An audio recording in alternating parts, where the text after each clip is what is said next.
It is the most legendary war in history. 1,000 ships to be launched for the sake of one woman. It begins with a beauty contest. Warriors, chariots, and horses. And ends with a giant horse unleashing destruction and annihilation. Whole walls fell over. A tale so powerful, it inspires 3,000 years of myth and legend. He was willing to sacrifice his own daughter. It is a story of armies divided. Deception, deceit. Stolen treasures. The decline, the catastrophe. An ancient world trade center. There were always enemies enough who wanted to have that place. And a war without end. It was a conflict between East and West. Now, archaeologists, literary detectives, and military analysts are uncovering evidence that the mythological city, destroyed by beauty and vengeance, may be real. This is the true story of Troy.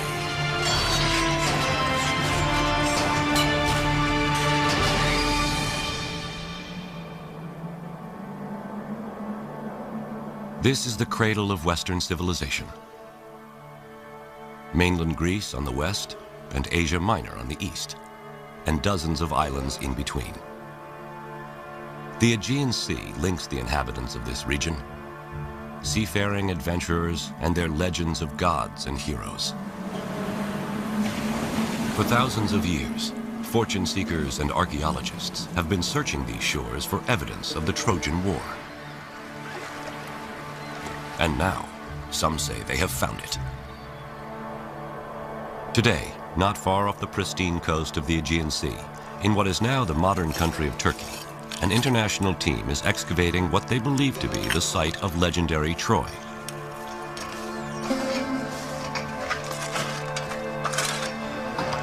They claim they're finding evidence of a 5-acre city, complete with palace, streets, and a vibrant downtown.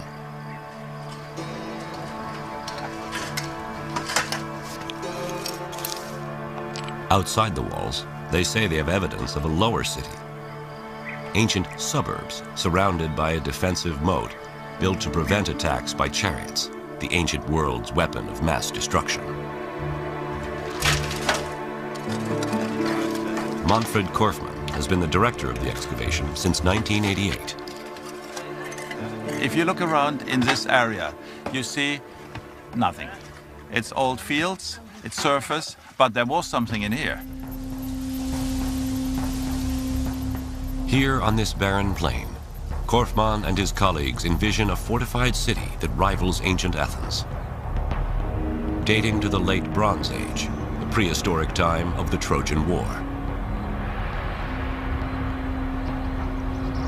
But, as in all things Trojan, there is a conflict raging. Some think Korfmann's finds are pure fantasy, as credible as the myth itself. Is this the site of ancient Troy? Did Troy actually exist? Why does its memory echo through time? I think the Trojan War is the original source of so many of our cultural expectations of soldiers, of literature, of human behavior, of the interplay between the divine and the mundane.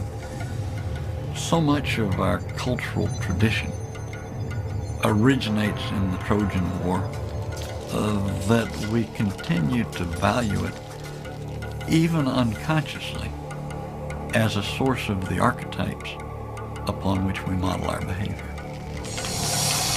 History became a story, and story became myth, and myth is always elusive. So now we're trying, in a very strange way, to trace our steps backwards, which is not that easy. I mean, it's one thing to dress a history and make it story and then myth, and another thing to undress it. It takes much more pain, and it's more dangerous.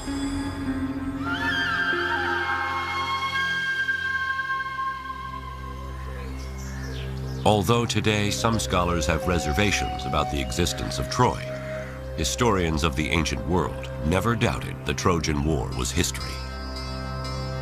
Herodotus, Thucydides, and most other major figures of the Greek and Roman world assumed that the Trojan War was a historical fact.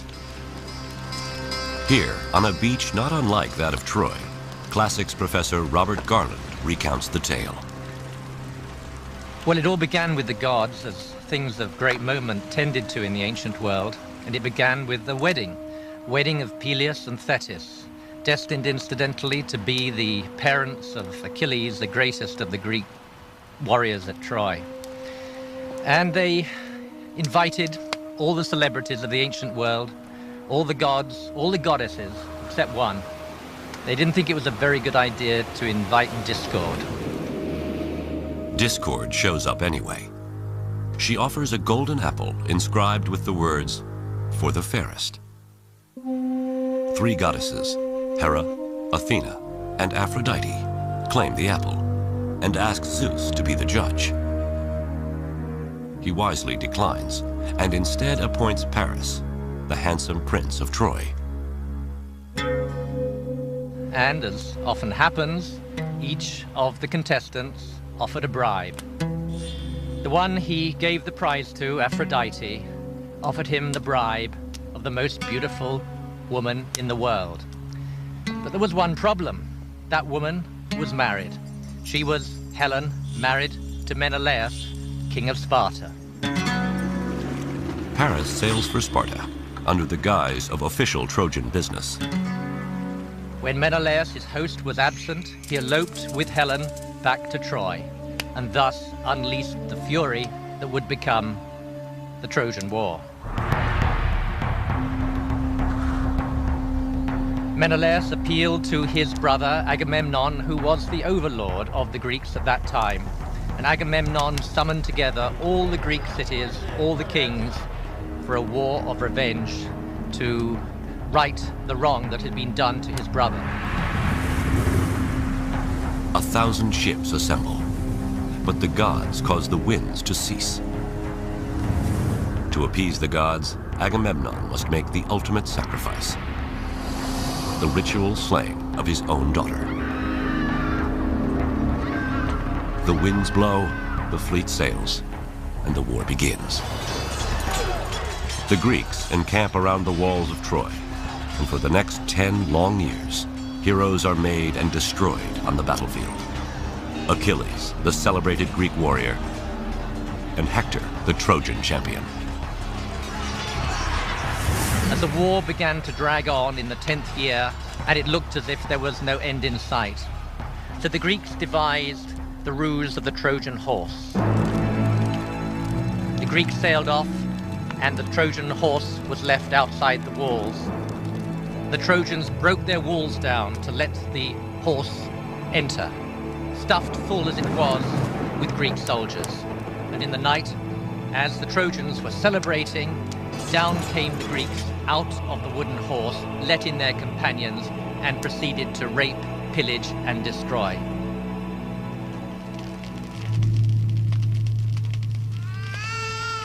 Many acts of vandalism were committed in that time. Priam was slaughtered at his own altar. Cassandra was raped. And the infant son of Hector was thrown from the walls of Troy, his brains dashed out. And even then, after Troy had been totally destroyed, the end was not in sight. As we know from the Odyssey, Odysseus was to wander for many years before he got home. Agamemnon returned to domestic turmoil. His wife, Clytemnestra, had been having an affair with her lover, and with him plotted the death of Agamemnon. So the homecoming of the Greeks was, for them, as devastating as was the destruction of Troy. How can such a fantastic story be true? The legend of Troy comes to us first from the oldest writings in Western civilization, the Iliad and the Odyssey. Their authorship credited to the poet Homer. But Homer isn't born until 5 centuries after the war is thought to have occurred, and he is believed to have been blind and illiterate. Homer is our earliest witness for the Trojan War, and yet the Trojan War took place perhaps as many as 500 years before Homer's date. So how reliable can he possibly be? How can we trust this blind man's tale of lust and infidelity, human sacrifice, rape, blood, war, destruction, and the ultimate deceit? Is Homer's story the true story of Troy?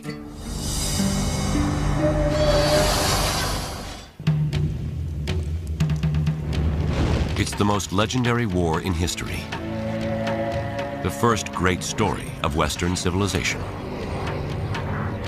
For years, scholars believed it was only myth.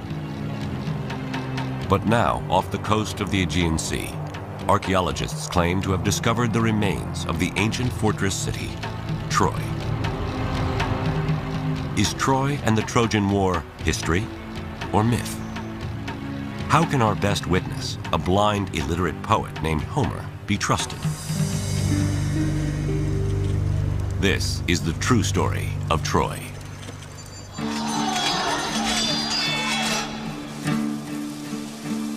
Like Troy, what is known of Homer is a mixture of history and myth. Although he is credited as the author of Western civilization's first works of literature, the Iliad and the Odyssey, very little evidence of Homer exists. Some scholars estimate that he lived around 750 BC, and that the father of Greek literature was from a place not far from Troy. We think that he came from a region probably fairly close to Troy, perhaps from the city of Smyrna or from the island of Chios, but even this is doubtful. There's a strong tradition that he was blind, but other than that, virtually nothing can be said with any certainty about him. Two of the greatest mysteries about Homer concern how someone who lived 500 years after the Trojan War can recall such graphic details of battle and bloodshed. And how could one person, before the invention of Greek writing, remember more than 16,000 lines from the Iliad and 12,000 lines from the Odyssey? One possible answer is that Homer is a descendant of a lineage of singer-storytellers. If this is true, it means that the Iliad and Odyssey were not written by a Homer, but were passed down by many Homers.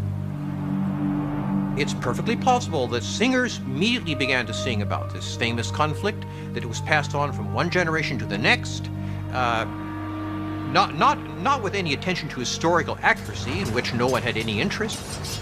All the details and all the fancy stuff, and the woman running away, and Achilles and Hector, and the Trojan horse, all this stuff was generated by singers over the ages. Their contributions to the story were inherited by Homer, and he added his own twist to it. But if Homer is the last in a lineage of oral poets, how does the story of Troy transform from a memorized song to the first written story of Western civilization? In the 1930s, an American scholar by the name of Milman Parry, equipped with some of the first portable sound recording devices, discovers a way to return to a time when all of history was a song. Parry treks to Old World Balkan villages in Serbia and discovers singers who, just like Homer, sing epic songs of ancient battles and heroes.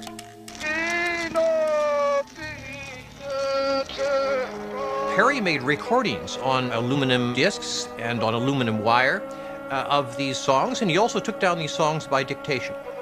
Parry discovered a very interesting thing, that when you write down an oral poem, it tends to get much longer than when you just sing it in a public performance.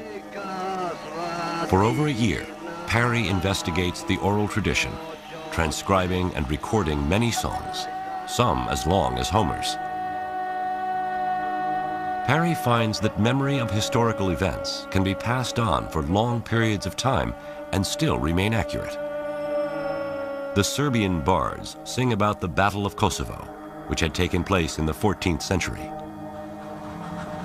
Amazingly, written accounts of heroes battling invaders confirm these 600-year-old songs to be true.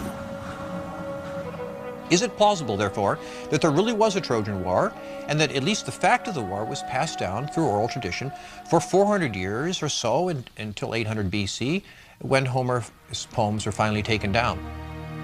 My own opinion is that this is plausible. There must, in fact, have been a Trojan War. Otherwise, why would anybody have sung about it in the first place? Parry's work confirms that one person can not only memorize songs as long as the Iliad and Odyssey, but that the accounts can be historically true. For the first time, there is an understanding of how the story of Troy could survive 500 years until the time of Homer, and how Homer's greatness is born. Homer must have been a very famous singer in his day.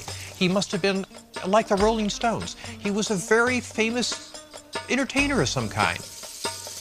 It's plausible that his greatness as a poet, which is proven by the Iliad and the Odyssey, by his brilliant poems that have survived, did inspire somebody to record these stories.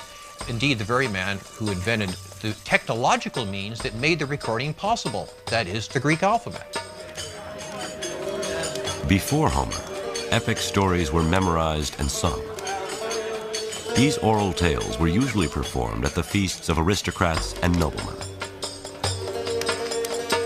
But Homer's story of Troy was so powerful that someone wanted a way to record the words and teach them to others. The problem was the Greeks had no system of writing. So one theory is that this someone, the first Greek scribe, adapts the Phoenician writing system, adds vowels, and invents the Greek alphabet to record the words of Homer. Here's an example based upon early epigraphic remains of what this text might have looked like. It begins on the right-hand side,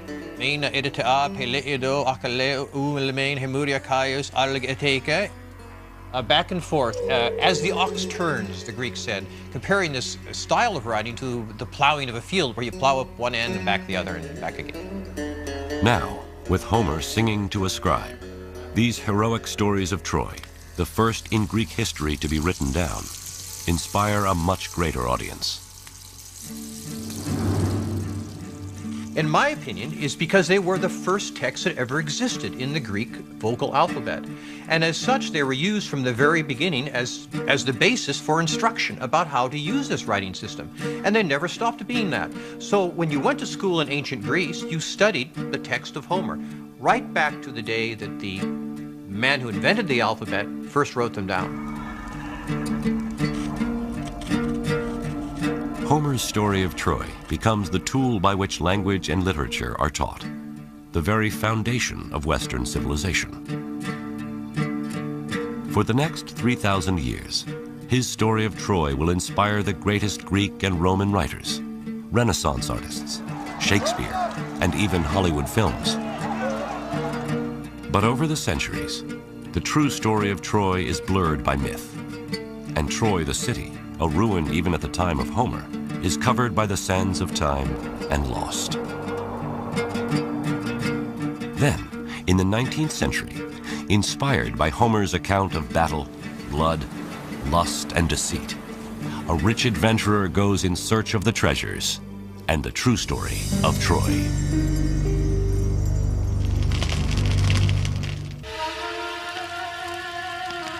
It is a Bronze Age clash of cultures.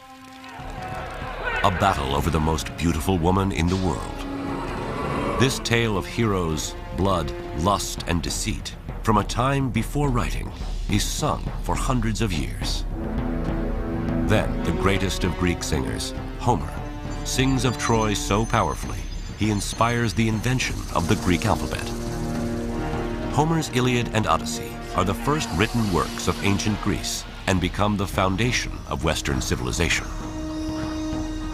But over time, the story of Troy is obscured by myth, and the city is lost. Now, can Homer's Iliad and Odyssey lead explorers to the treasures of this legendary city and rediscover the true story of Troy?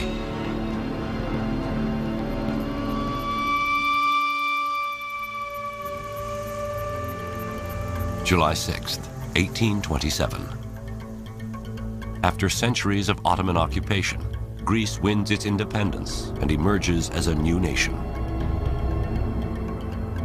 Europe is smitten with everything Greek, and Homer's Iliad and Odyssey ignite Trojan fever.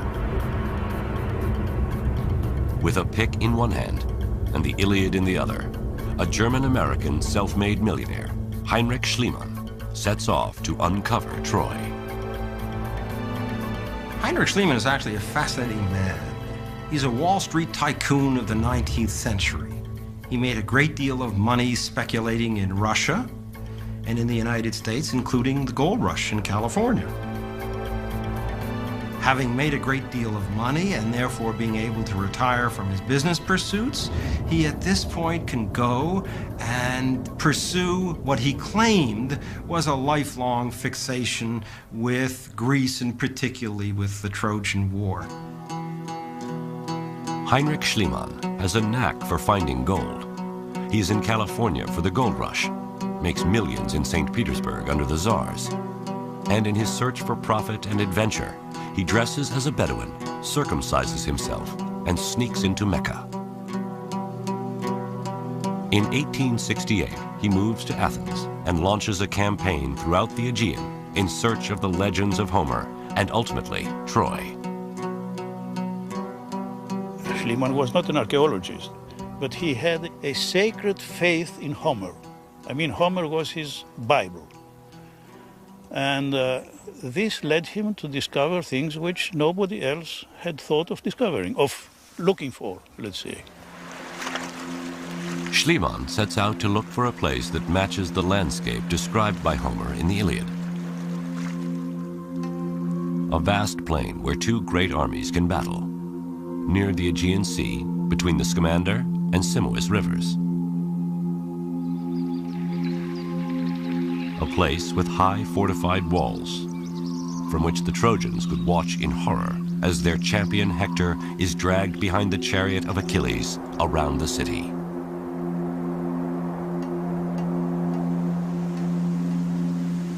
Elizabeth Reardon, architect for the excavations currently underway at Troy, retraces Schliemann's steps on the plains of modern Turkey.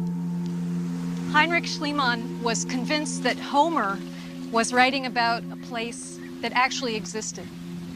And he was also convinced that this place here, known as Hisarlik, was where he was going to find Troy. He thought that if he excavated all the way down to bedrock, whatever it was he found at the bottom had to be the Troy that Homer had written about. In 1870, Schliemann and his hundreds of workers plow through thousands of years of civilization, cutting trenches in the mound running north to south and east to west. The Trojan plain becomes littered with Schliemann's piles of what he considered rubble. He digs for years, but finds no evidence of Homer's Troy. He's getting desperate. What he really needed was a big, splashy find. The man was very lucky because at the end of his third year of excavating, he made a find that fit that bill. He was investigating this very large fortification wall when they uncovered in a small pocket a treasure trove of gold objects. This was exactly the kind of find that he needed to get attention. Golden cups and goblets, highly polished stones and precious jewels.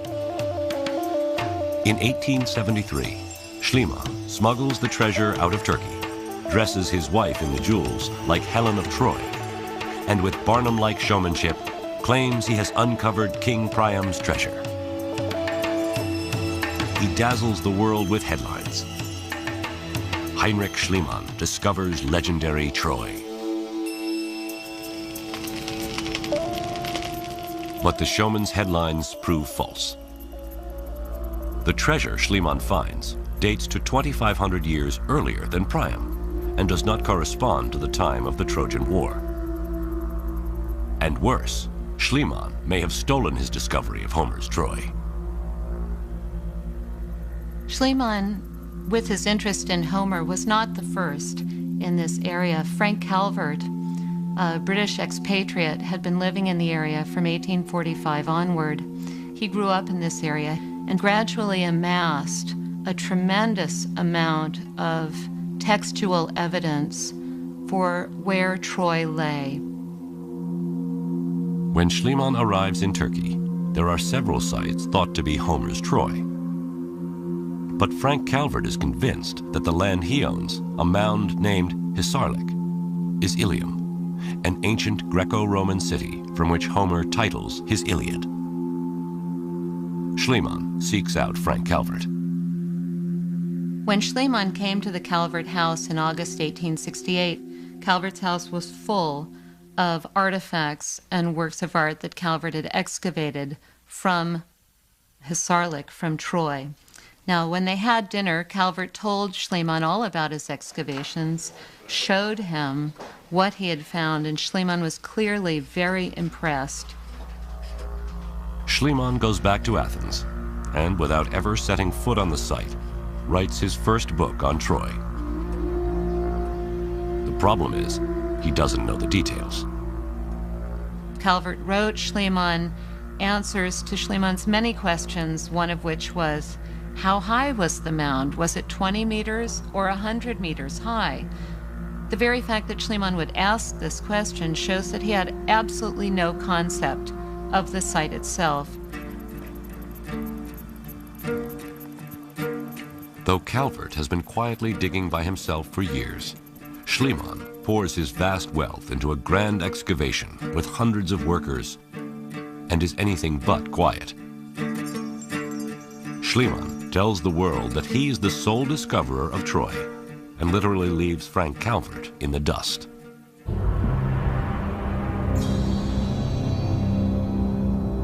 Despite false claims of Priam's treasure and accusations of stealing the site of Troy from Frank Calvert, Heinrich Schliemann convinces the world that Hisarlik is the site of Homer's Troy and that the Trojan War is real.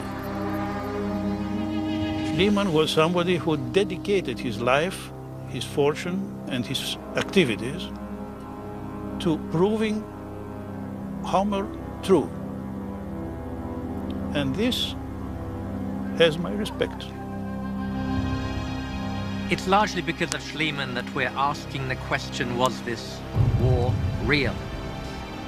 Today we still follow in that tradition in asking questions about the Trojan War.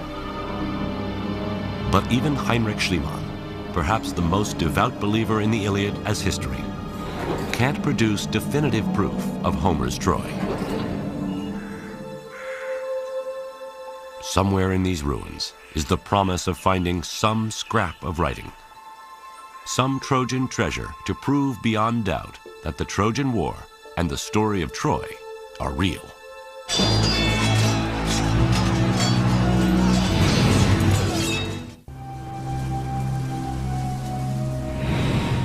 It is the most legendary war in history, fought around 1250 BC in the prehistoric Bronze Age. The tale of lust and battle is sung for 500 years, until Homer's story of Troy, the Iliad, inspires the invention of the Greek alphabet. Over the next 2,000 years, the legendary city is lost, until in the 1870s, Heinrich Schliemann, with pick in one hand and Iliad in the other, claims to discover the site of the Trojan War. But his showmanship and unscrupulous ways cast doubt on his claims, and worse, his excavations destroy so much of the site that it is condemned as an unreliable witness in the search for the true story of Troy.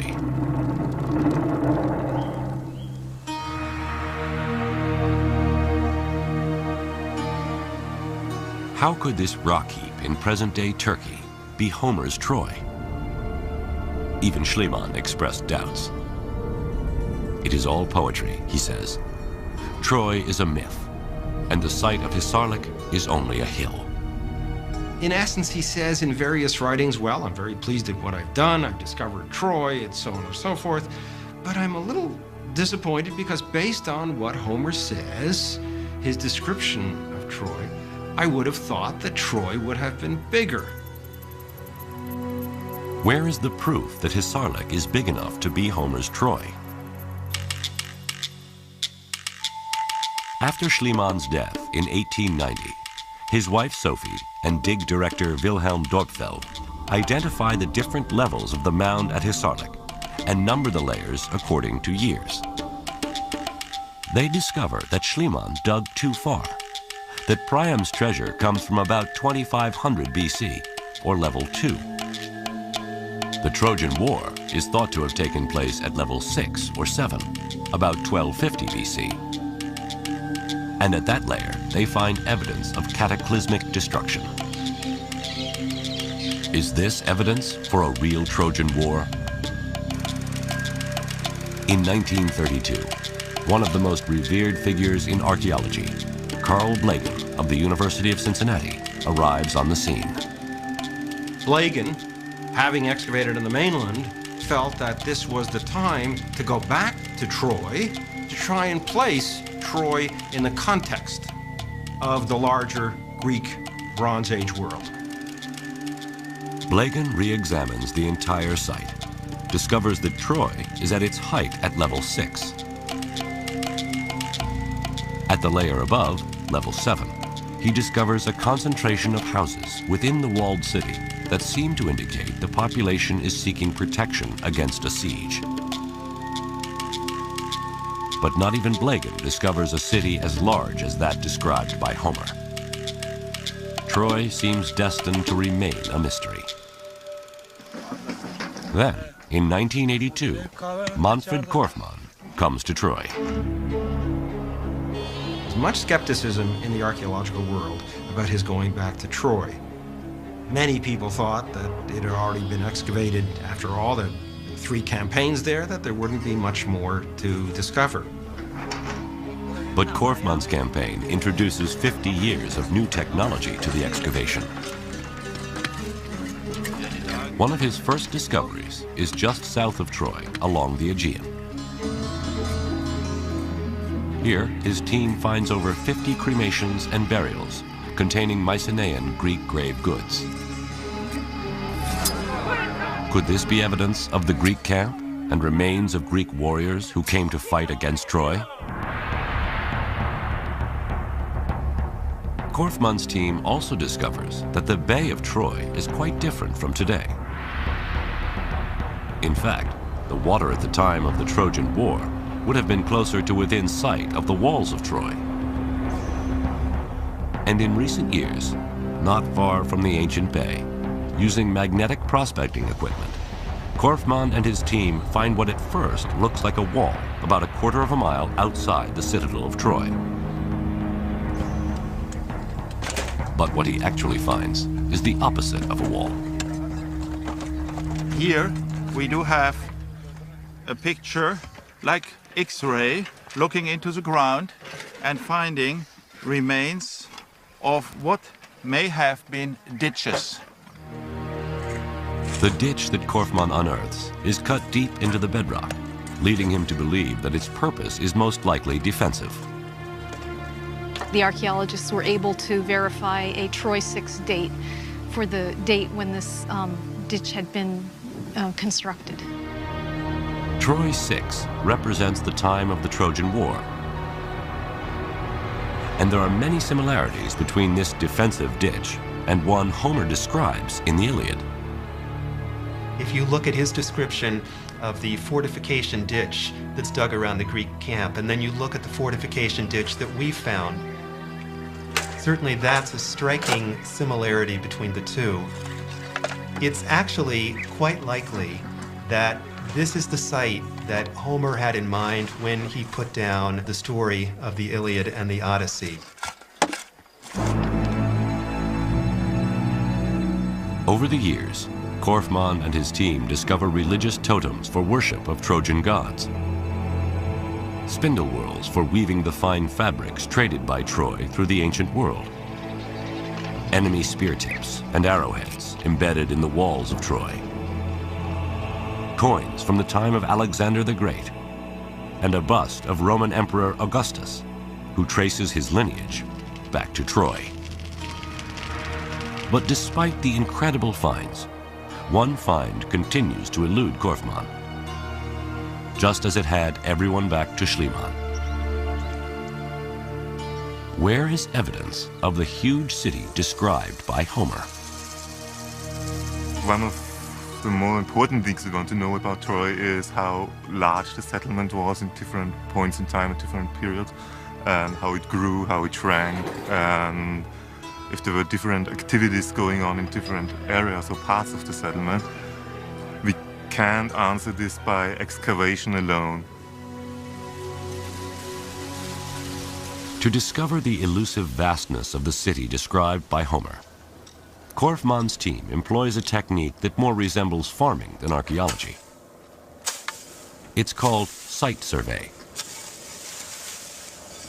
Every 20 meters, we remove the vegetation to get conditions similar to a freshly plowed field. We collect everything we find there. Pottery, tile fragments, whatever is lying around. Thus get an idea about settlement size and function of different areas.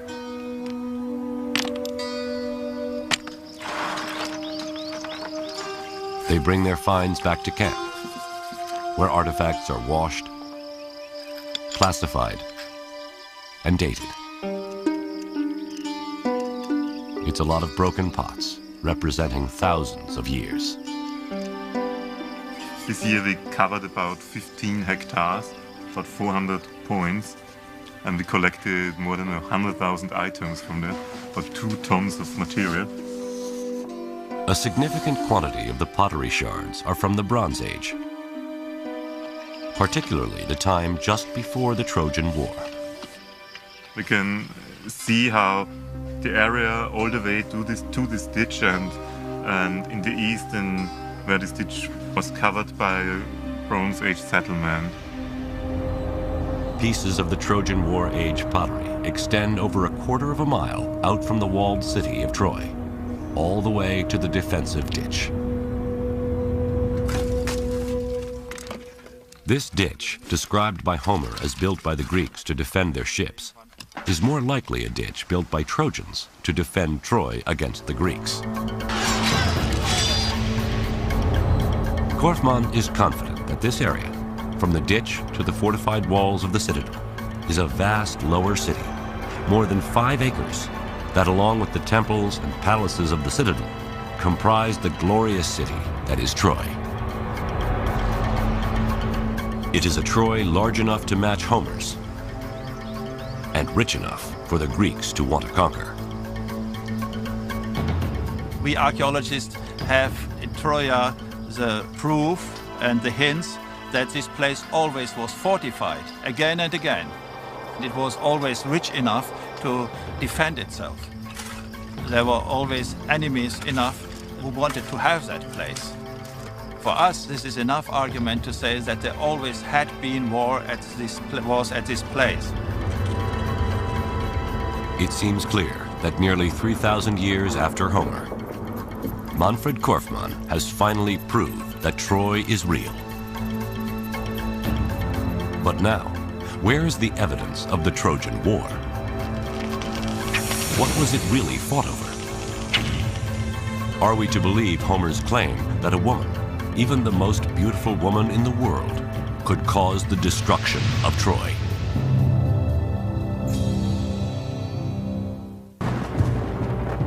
It is a Bronze Age clash of civilizations, fought around 1250 BC.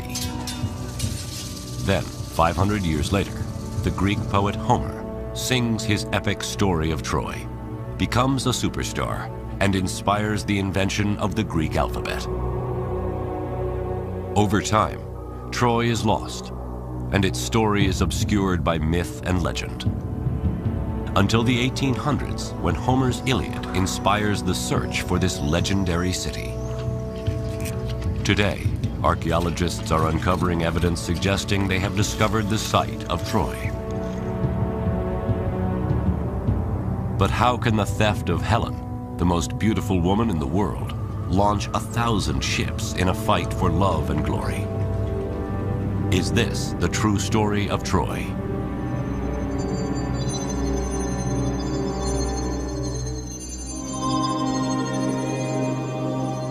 To the ancient Greeks, beauty is order. It is exemplified in the naked body, youthful and round, with tapered waist, high conical breasts, and curvaceous thighs. Surely Helen was all this. And her theft, an attack on world order, an act of war against the Greeks. But her abduction is also a personal affront against a very powerful ruler. The legend of Helen being abducted and from that the war flowed is not impossible, but it's unlikely as a sole cause. Brigadier General John Brown of the U.S. Army is an expert on ancient warfare. What's more likely is that there was an opportunity waiting to happen, a war that was awaiting a cause. There was an instinct for expansion on the part of the Mycenaeans that provided an underpinning that needed a triggering event. Helen being abducted would very readily have been a kind of a triggering event that could have galvanized the warriors of such an age into an effort to redeem their reputation and increase their glory. Homer tells us of a coalition of Mycenaean Greeks under the leadership of Agamemnon crossing the Aegean in 1,000 ships to make war on Troy sometime around 1250 BC. How does Homer's account stack up against modern military strategy? A quarrel over women who were stolen. Acting as military chief of staff to Agamemnon, General Brown assembles his staff. Troy is a heavily fortified. Intelligence, Stay clear of this operations, brought it within the walls. logistics, personnel. They gather to make war on the enemy, the Trojans. Gentlemen, we've been asked to do an operational analysis of the Trojan War to try to come to grips with the campaign imperatives that affected both the Mycenaeans, or Greeks, and the Trojans in the course of the first order of business is what's at stake. The control of the seaborne trade route critical to the commercial economy of the ancient world. The strategic setting is dominated by the necessity of controlling trade routes. One I'd like to call your attention to in particular, and the one that affects our story, is the one running from the Black Sea through the Bosphorus, the Sea of Marmara, and out the Dardanelles. That's precisely the location of Troy. Troy's location gives it control of the trade route from east to west, access not only to the breadbasket of Western Asia, but also treasures of gold, spices, and luxury goods. A shipwreck discovered off the coast of Turkey in 1984, dating from the time of the Trojan War, is testimony to the riches at stake. Treasures from 7 civilizations are aboard the ship. Gold medallions from Egypt, urns of oil and spices from the Far East, and oxhide-shaped ingots of tin from Central Asia, and copper from Cyprus. In fact, these metals are found in the exact proportions for making bronze. 10 parts copper, 1 part tin. Bronze is made from tin and copper. When you control your access to those materials, you're controlling the industrial materials of the Bronze Age. Controlling bronze production in the Bronze Age is like controlling oil in the Oil Age. If the Greeks want to become an empire, they'll need to capture Troy. But how? If you turn from that strategic setting to the operational level, they had no choice. Again, Brigadier General John Brown and his staff apply modern military planning to the ancient battles of the Trojan War. From a personnel point of view, what would you tell me about the layout if this represents the Mycenaean capability and this area right here, Troy? Troy's population did not compare in military manpower to to the Greek state allies against it. The Greeks assemble a coalition army to outnumber the Trojans 5-1. They'll need that overwhelming force to ensure a quick, decisive victory. And to deliver that force, Homer says the Greeks sailed to Troy on 1,000 black-bowed ships. Is there anything we should know from an intelligence point of view? Well, a couple things I'd like to point out, sir. First, as you know, Troy is a heavily fortified city. It's got a strong and a high wall. If we allow them to get behind that wall, that means we're going to have to lay siege to them. Also, they have a series of potential allies that if we alienate them, could come down on the side of the Trojan. Well, given that intelligence backdrop, what do you think the operation should look like? The Greeks should land directly before Troy and either defeat them on the battlefield in open combat with our overwhelming force or starve them out of their walled city. Overwhelming force delivered directly to the shores of Troy on 1,000 ships. The Greeks are poised to recapture Helen, restore their honor, and gain power and wealth by controlling the most important trade route of the Bronze Age. It's a simple enough plan. One last logistical consideration: how to feed 1,000 ships full of warriors. What's your thoughts there, logistician? The Trojans would have gathered all the local food and water that was available and pulled it within the walls of their defenses for their own use and as a means of denying it to the use of the Greeks. The Greek army, therefore, would have to go further and further afield to gather those supplies of food and water that they were going to need to subsist on. And the primary risk there is that they would alienate those local populations that heretofore had not been engaged in the conflict but would now be inclined to come in on the side of the Trojans. Well, it's an interesting point you make, John, because it looks like the Greeks were divided between what they should do in order to win most easily and what they had to do in order to survive as an army. They had no choice except to support themselves off the land by foraging and by raiding. And it is precisely the result of one of those raids that starts Homer's Iliad.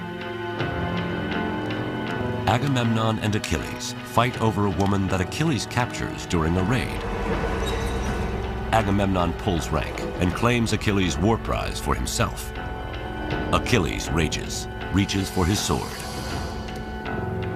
Professor of Classics Robert Garland reads from the Iliad. Someday, I swear, a yearning for Achilles will strike Greece's sons and all your armies. But then, Agamemnon, harried as you will be, nothing you do can save you. Not when your hordes of fighters drop and die, cut down by the hands of man-killing Hector. Then you will tear your heart out desperate, raging that you disgraced the best of the Greeks. Achilles withdraws himself and his troops from battle, and the raids the Greeks conduct drive the neighboring population into an alliance with the Trojans. The Greeks lose their advantage of overwhelming force, and the war drags on for 10 long years with no clear victor. I think from the point where Homer begins the Iliad, where there is a quarrel between Agamemnon and Achilles, his most important warrior, it's clear that this is not altogether a coalition of the willing that he has brought to Troy. The trouble for this coalition of the unwilling starts 10 years earlier back on mainland Greece, where Agamemnon plots a course of revenge and plunder. There, he will be forced to make the ultimate sacrifice, the ritual murder of his own daughter. Troy, a Bronze Age World Trade Center. Sung about by Homer, his Iliad and Odyssey become the first literary works of Western civilization. But is the mythological city real? Archaeologists now seem certain they have discovered the legendary lost city. But what evidence do we have of the enemies of Troy? the Bronze Age Greeks, and Homer's King of Kings, Agamemnon. How does Agamemnon forge a coalition of Greek warlords to wage a war of revenge and plunder? This is the true story of Troy.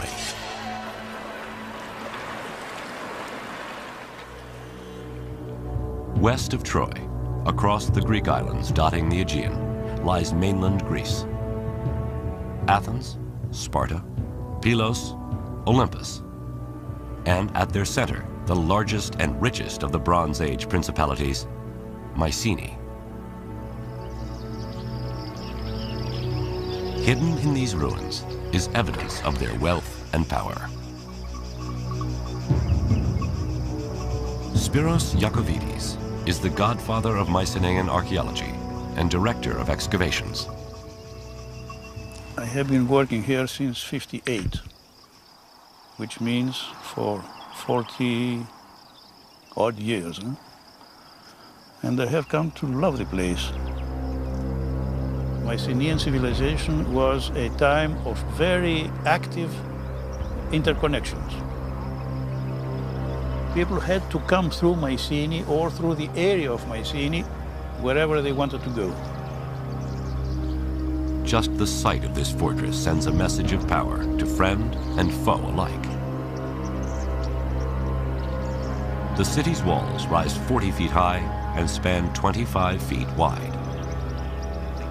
Today, Christofilis Magidis, assistant director of excavations, approaches the main entrance, a 20-ton stone carving called the Lion Gate, which dates to the time of the Trojan War. The main element here is the lion relief on top of the gate in the relieving triangle.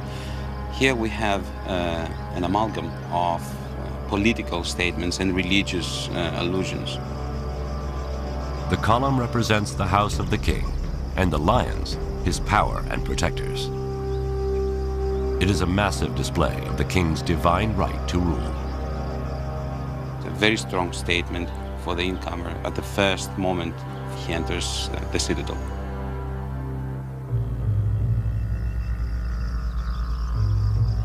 Just inside the Lion Gate, here in 1876, Heinrich Schliemann uncovers one of the richest finds in archaeological history, including a magnificent golden death mask. In his showman-like way, he proclaims, "I have gazed upon the face of Agamemnon." High atop the citadel, archaeologists uncover remains of a palace much like one described by Homer. Inside, they discover a treasure trove of opulent relics and murals, glorifying Mycenaean war and conquest. We have scenes, beautiful scenes of a besieged city with tall buildings and women looking out of the windows, warriors, chariots, and horses. One cannot but think that these scenes reflect, or at least echo in some way, all the adventures of the Mycenaeans in Southwest and Northwest Asia Minor. On the terrace of the palace, overlooking the rich valley and beyond to the Aegean, perhaps dreaming of conquering Troy, kings like Agamemnon would feast with fellow warlords. Homer describes such a feast that takes place across the Peloponnesian Peninsula in Pylos, in the kingdom of wise old King Nestor, another hero of the Trojan War. Here, in 1996, in the basement of a regional museum, archaeologist Sharon Stocker finds boxes of burnt animal bones. Stored there by the famous archaeologist Carl Blegen more than 50 years ago and labeled table scraps. Stocker finds something peculiar about them. What we have represented here are bones from the thighs and the mandibles of bulls, male cattle, and probably about 10 individuals are represented. The meat from 10 cattle can feed 6,000 people. And the fact that the remains are specific body parts, and all from male bulls, makes Stocker and archaeologist Jack Davis suspect they have something more than table scraps. It was here that he found the objects that we've been most interested in. Yes. That is, in this corner, more or less, must have been the gigantic heap of animal bones. Clearly, the bones represent the animals eaten at the feast. A little bit closer to the wall in here had to be the spearhead. The spearhead is likely to be the butchering tool. And then I think off here must have been the pile of little kilicas, the miniature drinking cups. In Blegen's 1950s excavation, thousands of kilikis were discovered in every corner and corridor of Nestor's palace, representing thousands of guests drinking. All of these objects were grouped in close proximity here, one to another. But they also find one more piece of evidence. Written in a primitive script known as Linear B, translated in the 1950s, the tablet reveals another purpose for the feast. So it's about here that the tablet was found that proves that sacrifices were in the process of being made in honor of the god Poseidon. Piecing together the evidence, Stocker and Davis paint a clear picture of feasting in the Bronze Age. Okay, so Sherry, if we were coming here to a feast, this must be where we get our first glimpse of the actual banqueting area. Then the guests, as Homer says, ate well, and no man's hunger lacked a share of the banquet. The young men brimmed the mixing bowls with wine and poured rounds for all. And they would have seen the power of the king displayed there on the walls above them as they were participating in the feast, as a kind of reminder of what the Mycenaeans were capable of doing. Yes. By providing this feast and sacrifice, the king presents himself as the messenger to the gods, and his call to war as divine destiny.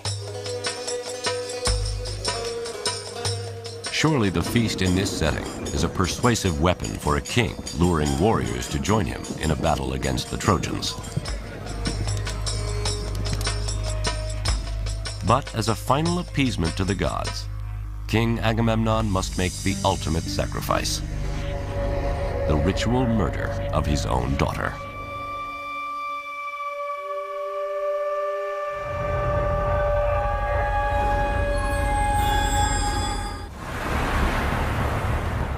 Helen, Queen of Sparta, is abducted by Paris, Prince of Troy. A personal attack on family honor escalates to an international crisis. With enticements of wealth and power, King Agamemnon forges an unwilling coalition of Mycenaean Greek warlords to do battle with the Trojans. But now, the gods and his warriors demand from him the ultimate sacrifice: the ritual murder of his own daughter. This is the true story of Troy.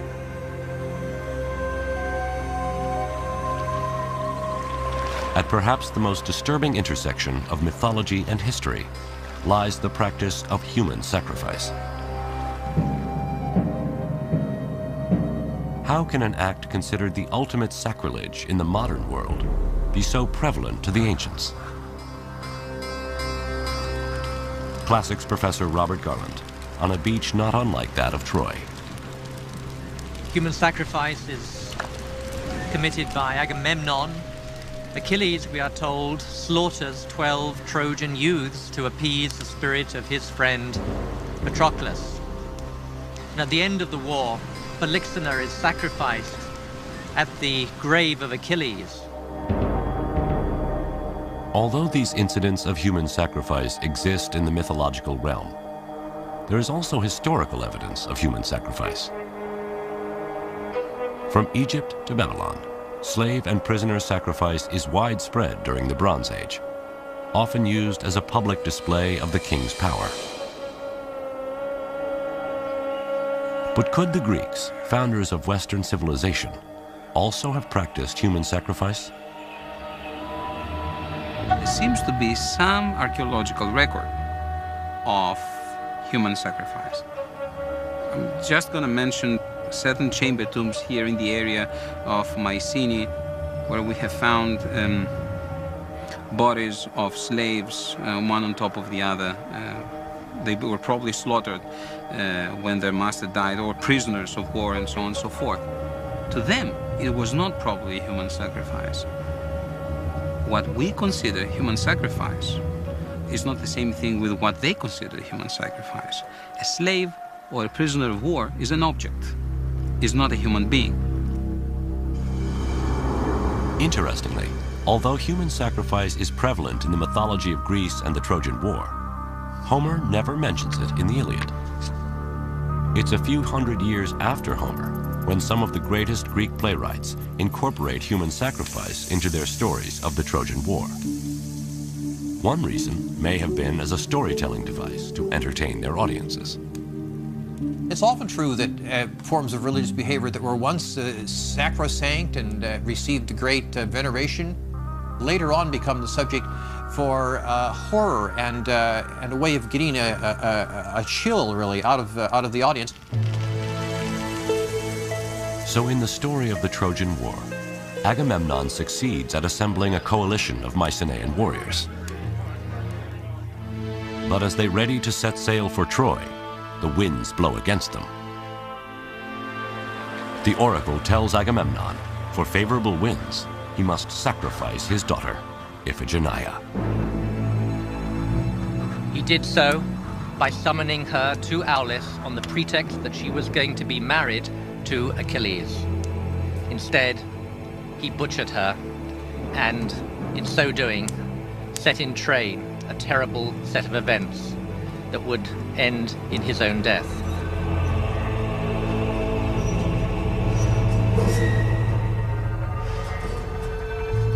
To the Greeks, this was a powerful message, whether real or mythological. In war, a king asks his subjects to sacrifice the lives of their sons. Now the king, by offering his daughter, is making a similar sacrifice. The Greeks may see it as democratic and egalitarian. If not us, why not the king? And if not our sons, why not his daughter? To us, the idea of sacrificing Iphigenia seems horrific. But given the religion and mores of the time, the sacrifice of Iphigenia was a supreme expression of commitment on the part of Agamemnon. He was so committed to the success of this enterprise that he was willing to sacrifice his own daughter. That must have had an effect upon the psyche of his soldiers, because they recognized how dedicated he was and how much he expected of them.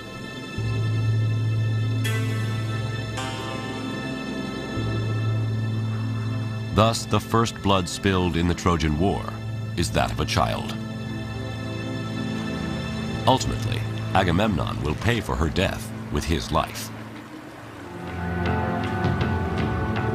But for now, a forceful wind blows the Greek war fleet east to Troy. What the Greeks didn't know is the resistance they were about to meet at the hands of man-killing Hector and his army of Trojans.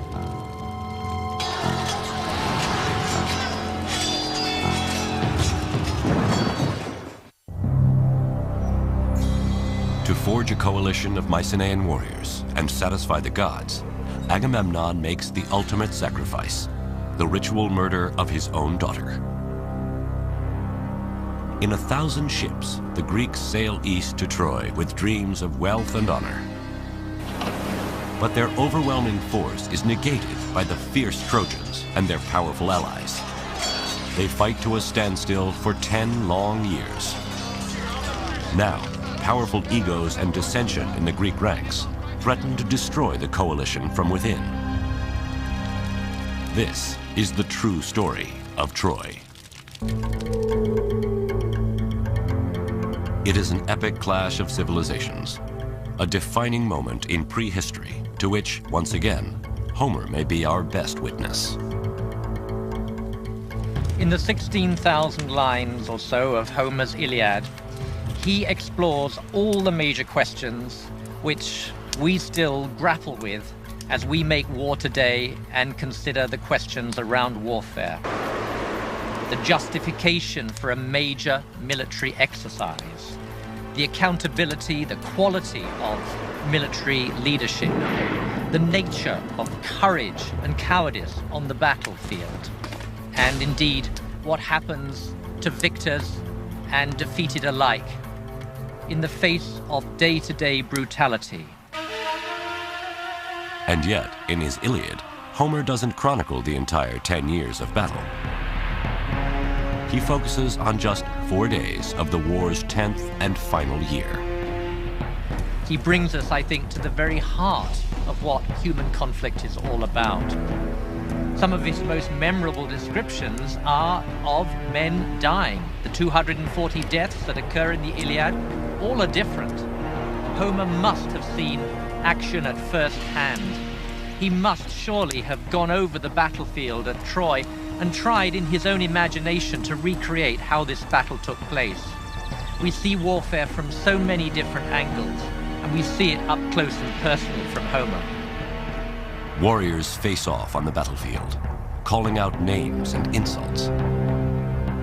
Soldiers thrust spears through enemy eyes, swinging swords, hacking off limbs.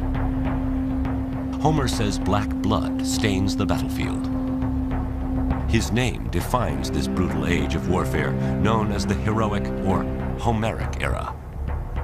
This was very much an individual contest for personal glory. And there was believed to be a glory in the nature of your opponents and in the extent of your success over them. It's a bit more tribal. The nature of your military reputation depends upon who you individually fight and how well you do against them. Homer describes many duels, but one he portrays as the ultimate duel, the one to end 10 years of war. Menelaus, the offended husband of Helen, is challenged by Paris, Helen's Trojan lover. If Paris kills Menelaus, Helen stays in Troy and the Greeks withdraw defeated. If Menelaus kills Paris, he reclaims Helen, takes a king's ransom of gold from Troy, and Greek honor is restored. The two armies sit down and the duel takes place. This is sanity, Homer is saying.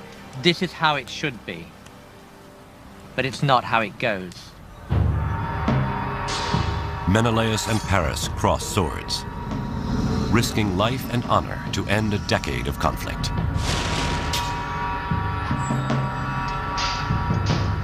Menelaus overpowers Paris, readies a death blow. Then Homer rescues Paris with a stroke of divine intervention. The goddess of love, Aphrodite, whisks Paris off the battlefield into the arms of Helen. The duel ends unfulfilled. The truce erupts in war. This war, in a certain sense, had to be. More forces had been unleashed than could now be contained. But at that short, brief moment of time, Homer seems to be saying, this is how conflict should be resolved between the only interested parties. Though ending a war with a duel between two leaders may be wishful fantasy, many of Homer's observations of battle are timelessly true. One of the underlying themes that you draw out of the Iliad and the Odyssey that remains relevant today in a military setting is that character matters. That theme remains with us. We still are very concerned for the character of our officers and our soldiers. Modern armies can learn from the soldiers of the Trojan War. But the greatest of the Greek warriors, Achilles, might not last long in today's army. In front of other warlords, Achilles threatens and insults Agamemnon, his commanding officer. What a worthless, burnt-out coward I'd be called if I would submit to you and all your orders. Whatever you blurt out, fling them at others. Don't give me commands.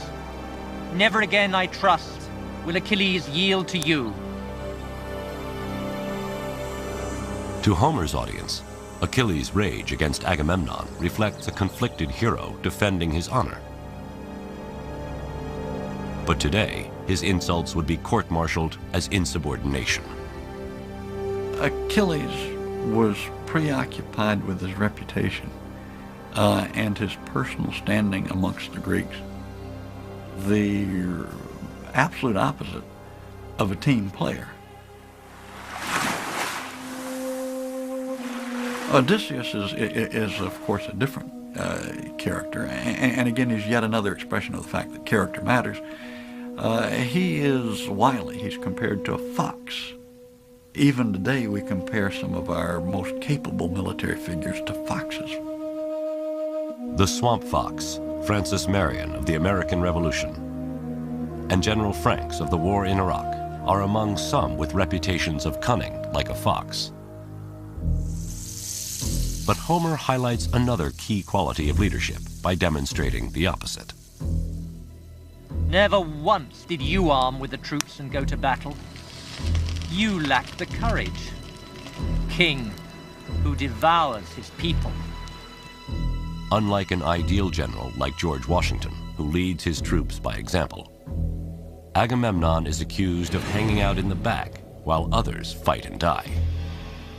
Agamemnon is arrogant, overweening, very much given to advance his own personal agenda, and inclined in the mind of others to take advantage of his position for his personal gain rather than to be a servant of the rest. Ironically, the soldier who is idealized by Homer is Hector, who fights for Troy. He has the character of the model soldier and citizen. Hector is more inclined to set the welfare of his people and his city above his own reputation and his own survival. And ultimately, he faced down Achilles even though he knew that the odds were against him and that his time was up. The battle between the two greatest heroes, Greek Achilles and Trojan Hector, is the climax of the Iliad and Homer's story of Troy. When Hector takes leave of his wife and child on his way to battle, Homer foreshadows the end of the war and tilts the sympathies of his audience in favor of the Trojans. Hector envisages that Andromache will be a widow and that his son Astyanax will be an orphan. And like any true husband there, he says, I care for you more than I do for my countrymen. It's your fate that really matters to me. Homer portrays Hector as a family man. While the Greeks are fighting for revenge and greed, Hector is fighting to defend his wife, his child, and his home. The Trojans, in a sense, are us. And it is through their eyes, very largely, through the eyes of men like Hector, that we read the events that are going to be so shattering.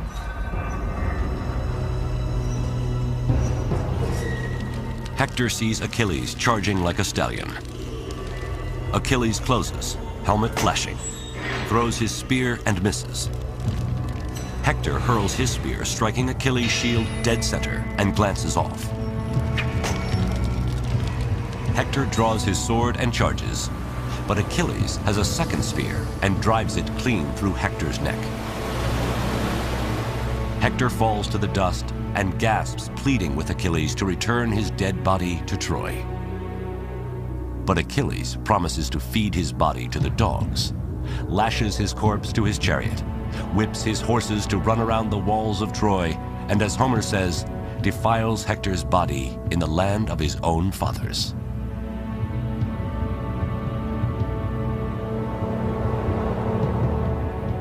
And in the last great scene of Homer's poem, King Priam comes to beg for the mutilated body of Hector, his son.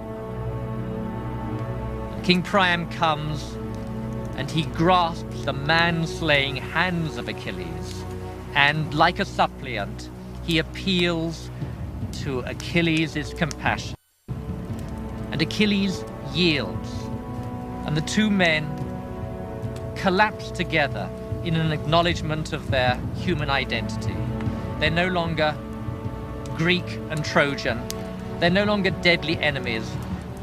Instead, they are like father and son. It is here where Homer reveals his subversive mission.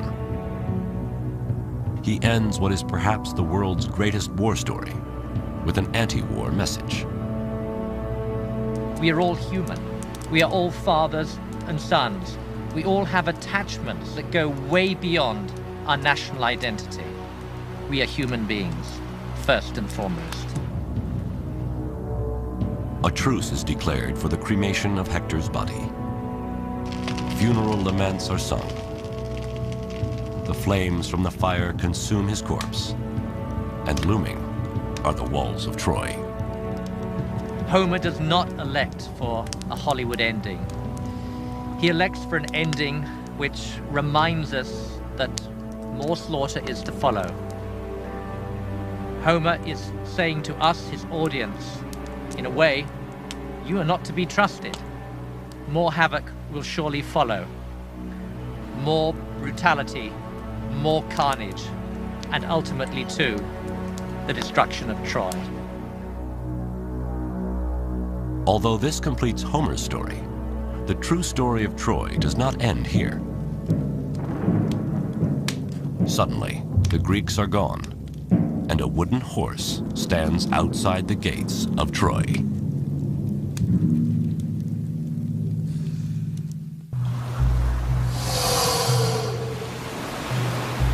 The greatest Trojan hero, Hector, is dead. Killed in battle by the Greek hero Achilles. After defiling Hector's body, Achilles agrees to surrender Hector's corpse to the Trojans. An uneasy truce is called as Hector is cremated before the walls of Troy. But when dawn breaks and the Trojans brace for another Greek attack, they discover their enemy is gone and a wooden horse stands outside the city gates. This is the true story of Troy. The most famous symbol of Troy, the Trojan horse, comes to us from legends other than Homer's Iliad. The legend tells us that this was a war that was not won by uncommon acts of valor, by steadfastness and military discipline, all the qualities that we might expect. On the contrary, it was won by a devastating ruse. It was won by deception, deceit, and conspiracy, and all the things that we might consider to be dishonorable in the conduct of warfare. Everyone knows the story. After 10 years of battle, the Greeks and Trojans fight to a standstill. Then Odysseus comes up with a plan. The Greeks build a giant wooden horse, leave it as an offering to the Trojans, and then sail away. Some Trojans are skeptical. Laocoon warns, beware of Greeks bearing gifts. But myth says he and his sons are silenced by serpents that drag them into the sea. The Trojans desperately want to believe that the horse is a peace offering. And the Trojans broke their walls down to let the horse enter, stuffed full as it was with Greek soldiers. And in the night, as the Trojans were celebrating the departure of the Greeks, down came the Greeks out of the wooden horse, let in their companions, and proceeded to rape, pillage, and destroy. By hiding in the belly of the wooden horse and tricking the Trojans into lowering their guard, the Greeks finally penetrate the massive walls of Troy. All of Hector's fears, why he was willing to risk his life to defend his homeland, are about to become true. Priam was slaughtered at his own altar. Cassandra was raped. and the infant son of Hector was thrown from the walls of Troy, his brains dashed out.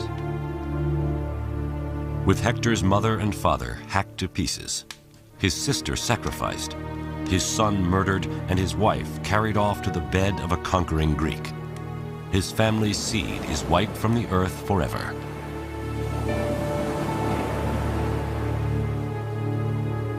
For the Greeks, this hard-earned victory means honor restored, the riches of Troy, and Helen. But although there is plenty of archaeological evidence of Troy being destroyed, how could the legend of the Trojan horse be true?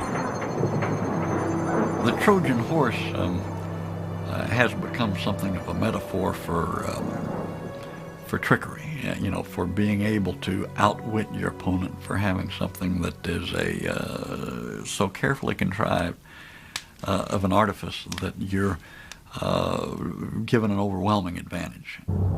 The idea that the Greeks would have in fact built a large wooden horse, hidden inside it, and had it dragged inside of Troy is certainly possible, but it kind of strains your credulity a little bit that someone really could have pulled that off. My inclination is to see in the Trojan horse some kind of a representation, vaguely remembered, of siege equipment, the weaponry that can be brought up against walls to either bring them down or to somehow neutralize them. Hittites and Assyrians possessed siege technology. It's possible this Bronze Age weapon of mass destruction could have inspired the legend of the Trojan horse.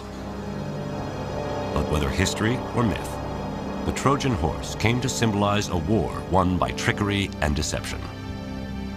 What the legend seems to be telling us is that even though this war was fought for a just cause of sorts, and even though in the end right won, in the sense that the Greeks were victors, nonetheless, that victory was at such cost that it put into question the whole validity of the war itself.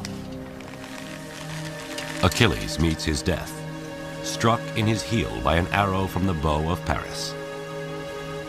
Odysseus is doomed to wander for another 10 long years before he gets home. Menelaus readies to kill Helen, his unfaithful wife, but when he sees her naked beauty, drops his sword. They too take 10 years to find their way back to Sparta. And as for Agamemnon, on his first night home in Mycenae, Clytemnestra, his queen, having never forgiven her husband for the sacrifice of their daughter, assassinates him in his victory bath. So the homecoming of the Greeks was for them as devastating as was the destruction of Troy.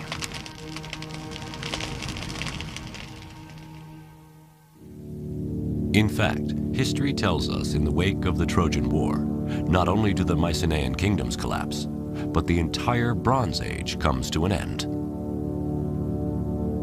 There is much speculation as to its cause: civil war, outside invaders, or a string of devastating earthquakes. Greece falls into a dark age for nearly the next 500 years, until the time of Homer. What survives through the Dark Ages is the story of Troy. If you contextualize this war and you see what comes after that, the decline, the catastrophes, the economic collapse, the Greeks never managed again for the next 400 years to come together as a nation. That was most probably the last glorious event before the disintegration, before the dissolution and the fragmentation of the Mycenaean world. And I think that's why it stayed in the memory. And as Homer sings stories of Troy, the rage of Achilles, the beauty of Helen, and the valor of Hector, his songs inspire the invention of the Greek alphabet. The Iliad and Odyssey become the foundation of Western literature, and Troy is emblazoned forever into the history of the world. The Iliad and the Odyssey had enormous impact in the Archaic period, the 7th, 6th, 5th centuries BC. And so, by extension, it's not surprising that people wanted to go to the site where that war was believed to have taken place. Then the residents realized that they need to market the city very aggressively, almost like a Disneyland of antiquity. The site of Troy rises from ruin to major tourist destination. Ancient burial mounds are turned into monuments to Greek and Trojan heroes. Temples and theaters are built to their gods. And maidens reenact scenes from the fall of Troy. They would sing sections of the Iliad and the Odyssey in the agora, in the marketplace of the city, right in front of the old Bronze Age fortification walls. As the city is rebuilt, history and myth become one, and Troy becomes a war prize in a worldwide conflict.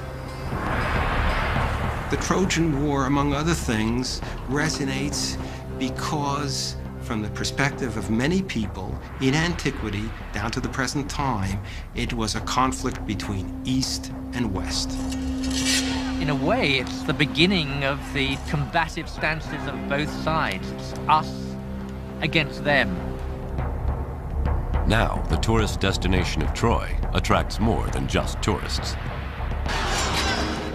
First, Persian King Xerxes stops at the site in 480 BC on his way to sack Greece, claiming to avenge his Trojan ancestors. Then, in 334 BC, Alexander the Great stops at Troy to pay homage to Achilles on his way to Persia. He goes to the Temple of Athena, where he saw a range of armaments associated with the Trojan War. And he looked at the armor that was presented there, chose one set of armor to wear himself in his battle against the Persians. I like to think that it would be that of Achilles, although we don't know that for certain, and then goes off to fight the Persians wearing Trojan War armor. Alexander the Great conquers Persia, avenging Greece and reclaiming Troy as part of the Western world. Just as Alexander links himself to the Greek hero Achilles, Julius Caesar claims lineage to the Trojan hero Aeneas. And Rome adopts Troy as its mother city. But the Romans embrace more than a mythological connection to Troy. They also model their ideal soldier on that of Trojan hero Hector. The Romans would say that the ideal soldier was disciplined, was a team player, was willing to sacrifice himself for the welfare of others, was willing to efface his personal glory for the good of the whole. The military success of the Roman legions is a tribute to the legacy of the Trojans. Even though the Greeks originally defeat the Trojans are avenged when Rome battles Greece. It's ironic that the Trojan refugees led by Aeneas are purported to have been the ancestors of the Romans, and the Romans in turn conquered the Greeks. And so it's as if history came full circle. The Trojans were conquered and then became the conquerors. Troy and its stories are the oldest uninterrupted memories of our world. Troy is beauty, language, power, sacrifice, vanity, honor, deceit, and war. From literature to archaeology, history to mythology, Homer to Hollywood, we believe so strongly in Troy that the question of whether it is real or not hardly seems to matter. The search for the true story of Troy will live forever.